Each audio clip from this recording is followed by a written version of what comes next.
ETF index mutual funds నేర్చుకుని stock మార్కెట్లో రాణించాలనుకుంటున్నారా? వెంటనే ఈ నెంబర్కి కాల్ చేయండి.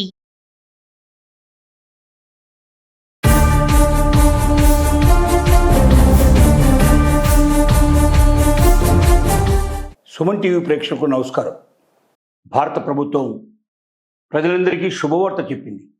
గతంలో జిఎస్టీ అనేది పెనుభూతంలాగా మోయలేని భారంగా భావించినటువంటి అనేక పరిశ్రమలు, దాని ద్వారా తయారు చేయబడ్డ వస్తువులు కొనుక్కునేటువంటి వినియోగదారులు భరించలేనటువంటి రేట్లతో బాధపడినటువంటి పరిస్థితుల్ని తొలగించి సామాన్య మధ్యతరగతి జీవితాల్లో ఆనందాన్ని, సంతోషాన్ని ఇవ్వడానికి సిద్ధపడింది. ముఖ్యంగా రైతుల జీవితాల్లో కూడా సంతోషం వెలుగురిచేట్టుగా చేయడానికి సిద్ధపడింది. 5, 12, 18, 28 అనేటువంటి 4 రకాల స్లాబ్స్ గతం లోపల ఉండేవి. అంటే కొన్ని వస్తువుల మీద 5%, మరి కొన్నింటి మీద 12%, కొన్నింటి మీద 18%, ఇంకా కొన్నింటి మీద 28% వసూలు చేసేవాళ్ళు. ఇప్పుడు 2 స్లాబ్ల కింద మార్చబోతోంది. నిన్నే జరిగినటువంటి జిఎస్టీ సమావేశంలో ఈ నిర్ణయాన్ని తీసుకున్నారు. అన్ని రాష్ట్రాల నుంచి ఆయా రాష్ట్రాలకు సంబంధించినటువంటి ఈ పన్నులకు సంబంధించిన మంత్రులందరూ కూడా, వాణిజ్య పన్నుల మంత్రులందరూ కూడా సమావేశమైనారు. ఈ సమావేశంలో ఏకగ్రీవ తీర్మానాన్ని ప్రకటించారు. దీని ప్రకారంగా అతి కొద్ది రోజుల్లోనే 5, 12, 18% తప్ప 12% కానీ 28% కానీ ఇక ఉండదు. చాలా వస్తువులకి అసలు జిఎస్టీనే తీసేశారు. ప్రాణాంతక జబ్బులకు సంబంధించినటువంటి మందుల దేని కూడా ₹1 కూడా జిఎస్టీ పే చేయాల్సిన అవసరం లేదు. ఇప్పటిదాకా కొన్ని 12, కొన్ని 18, కొన్ని 28 దాంట్లో స్లాబ్లో ఉన్నాయి. అంటే ₹100 ఒక మందు కొన్నట్టయితే సుమారు ₹28 కూడా దాంతో కలిపి పే చేయాల్సిన పరిస్థితి ఏర్పడేది. ఇంతకుముందు కొన్నిట్లో 12, కొన్నిట్లో ₹18 కూడా పే చేయాల్సిన అవసరం ఉండేది. ఇప్పుడు ప్రాణాంతక జబ్బులు అంటే క్యాన్సర్ లాంటి జబ్బుల లోపల, అలాగే హెచ్ఐవి అలాంటి జబ్బుల లోపల ఉపయోగించేటువంటి మందులు ఏవైతే ఉంటాయో ఈ మందులకు 1% కూడా ట్యాక్స్ పే చేయాల్సిన అవసరం లేదు. అలాగే మరి కొన్ని ఇన్సూరెన్స్లు కూడా, లైఫ్ ఇన్సూరెన్స్ సంబంధించినట్టు కొన్ని, ముఖ్యంగా హెల్త్ ఇన్సూరెన్స్ సంబంధించినటువంటి ఇన్సూరెన్స్ పథకాల్లో కూడా జిఎస్టీ పే చేయాల్సిన అవసరం లేకుండా కొన్నిట్లలో చర్యలు తీసుకుంటున్నారు.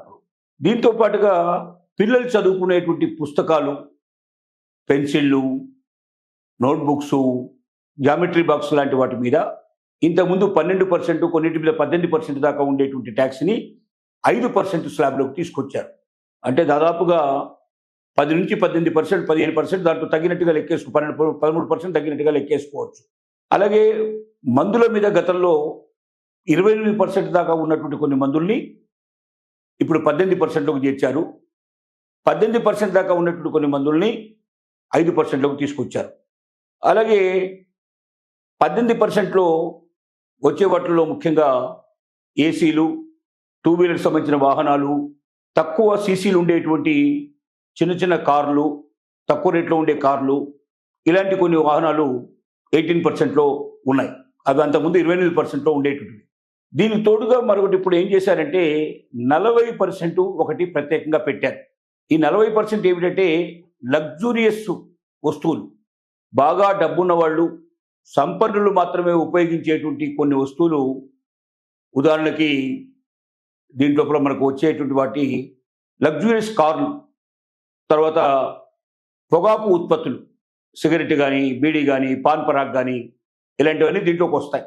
ఎందుకు 40% దానికి వేశారంటే పాన్ పరాగో, సిగరెట్ల మీద 40% ఎప్పుడైతే ట్యాక్స్ పడుతుందో అది ఆల్రెడీ ₹10 ఉంటే ఇంకా ₹4 కలిపి ₹14 అవుతుంది. 20 ఉంటే ₹24 అయిపోతుంది.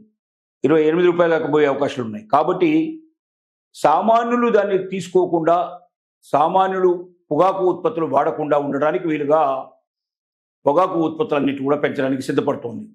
లగ్జరీ ఐటమ్స్, విదేశాల నుంచి మనం దిగుమతి చేసుకునే కొన్ని ఐటమ్స్, ఇలాంటి వాటన్నిటి మీద 40% టారిఫ్ పెట్టారు.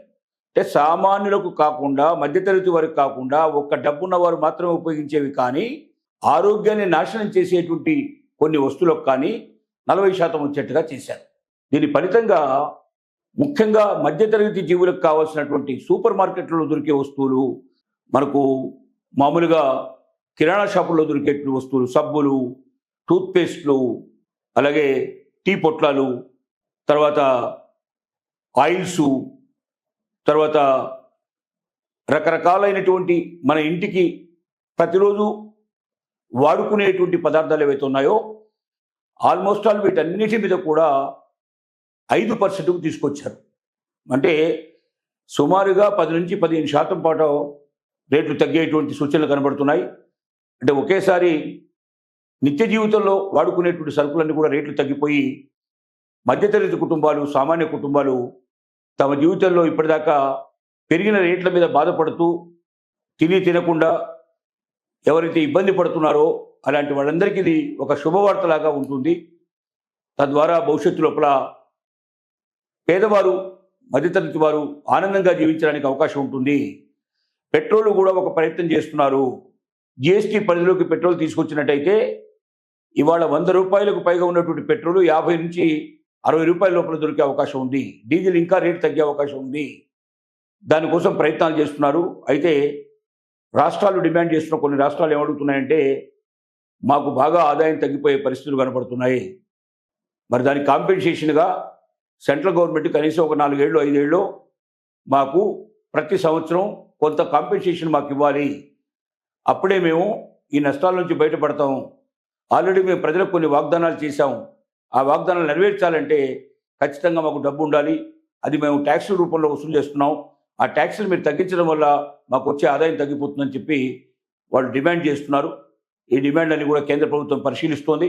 వీటన్నిటికీ త్వరలోనే ఖచ్చితంగా ఏదో ఒక మార్గం చూపించి సామాన్య ప్రజలకి, మధ్యతరగతి జీవితాలకి ఆనందాన్ని కలిగిస్తూ 4-5 రకాల ట్యాక్స్ విధానానికి పూర్తిగా తిరోధకాలు ఇస్తూ 2 రకాలైనటువంటి ట్యాక్సెస్ మీద ఎక్సెప్ట్ కాస్ట్లీ అయినటువంటివి, ఖరీదైనటువంటివి, ముఖ్యంగా ఆరోగ్యానికి నష్టం చేసేటువంటి పదార్థాలు తప్ప మిగిలిన అన్ని పదార్థాలు 5, 18% ఈ 2% స్లాబ్లోనే ఇక నుంచి భవిష్యత్తులో భారతదేశంలో ఉండబోతున్నాయి.